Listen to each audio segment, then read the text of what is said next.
As many, the chair recognizes the honourable member for Fox Hill. Mr. Speaker, I wonder if I might at the start pay respect to a woman of great distinction and a leader of the region who has passed away. She has a connection with the Bahamas, but is a pioneer for women in the field of politics in the region. I speak of Dame Lois Brown Evans, the founder of the PLP, the Progressive Labour Party in Bermuda, our sister party. She was a former leader of the opposition in Bermuda, and when the PLP won office in Bermuda in 1998, she served as Attorney General. Dame Lois died last week and was buried in a state funeral in Bermuda yesterday. Dame Lois was a law school contemporary of the father of our nation, Sir Lyndon Pinling. And he and she worked together on the blueprint for the founding of the Progressive Labour Party in Bermuda. At one time, the PLP in the Bahamas and the PLP in Bermuda used to attend each other's conventions and speak on each other's platforms. She was a progressive nationalist and was instrumental in the defeat of the UBP in Bermuda and brought majority rule to Bermuda. I wish to record our sadness at her passing and express these condolences into the public record of the House of Assembly of the Bahamas. Mr. Speaker, it was my honor to have served with all my colleagues in the Cabinet of the Bahamas. I had no real idea at the time I got the job the privileges that are extended to ministers of the government in this small nation until I got there, and the esteem with which Bahamians hold ministers of the government. I had always seen it simply as a job. It was a good job. The pay was adequate, was inadequate. The benefits, of course, not appropriate, as I'm sure all are now finding out. Politics prevented that from being corrected, and maybe the young Turks in this new administration will solve that problem in their time. But I've never seen it as a vocation or something messianic. I never thought that a minister was a font of all knowledge. What I did expect, however, was that I would have met in place a public service that was professional, that would follow the lawful instructions given them, would act in a neutral manner toward their new political authority. I left office with a clear understanding of the gap between my expectations in that regard and the reality. I came to office preaching public sector reform. I left office preaching the same thing.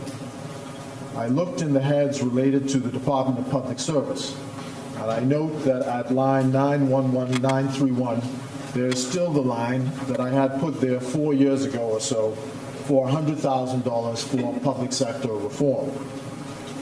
The reform effort has had only limited success because there was a fight between the Ministry of Finance and the Public Service Department about who was to lead the effort.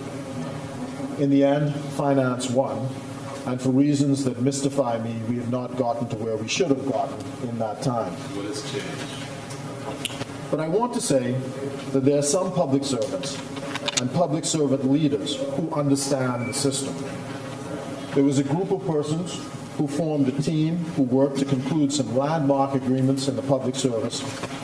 An agreement, for example, with the Bahamas Public Services Union, which gave an enforceable industrial agreement for the first time in the history of that union and of the country. There was a similar landmark agreement concluded with the Bahamas Union of Teachers. For the first time in their history, they got an enforceable industrial agreement. The agreements sought to decentralize the civil service decision-making and make permanent secretaries more like CEOs and responsible for the conduct of the affairs of their departments.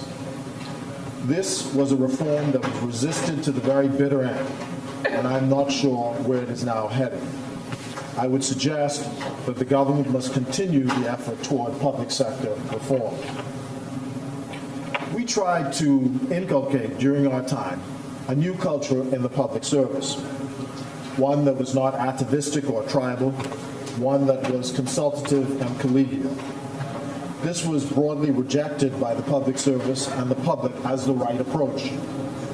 I remain convinced that it is the preferable approach, and I'm deeply concerned at the reports from a number of public servants, many of whom heard the words of the honourable members opposite during the campaign, that they believed that he believed public servants ought to be free to participate politically, which in fact many of them are anyway, and the actions of the government once they came into office.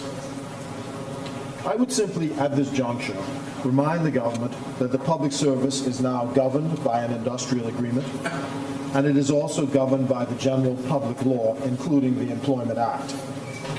Many of the instances that have been reported to me amount, in my view, to constructive dismissals, where public servants have been, for some reasons that they don't understand, have been sent into ELBA, into offices with nothing to do or nowhere to sit. Last week, a number of them, I'm told, from the ministry that was dismantled, had to actually go home for 4 days because they showed up at the ministry and the permanent secretary knew nothing about them coming. Compare this to the approach that we took when we came to office and found that 300 people had been hired in 2002 on short-term 3-month contracts. And when their contracts were up, we heard their petitions took them into the service on a full-time basis. That is a government that cares about people. During our time, we passed a bill to allow for the bridging of service for protecting certain injustices for beach wardens. We reversed decisions that deprived rehired public servants of their pensions, including the financial secretary, and I hope that that was not one of the decisions that has been reversed. We made a similar decision with regard to prison officers who had retired and deserved to get their pensions. I hope that has not been reversed.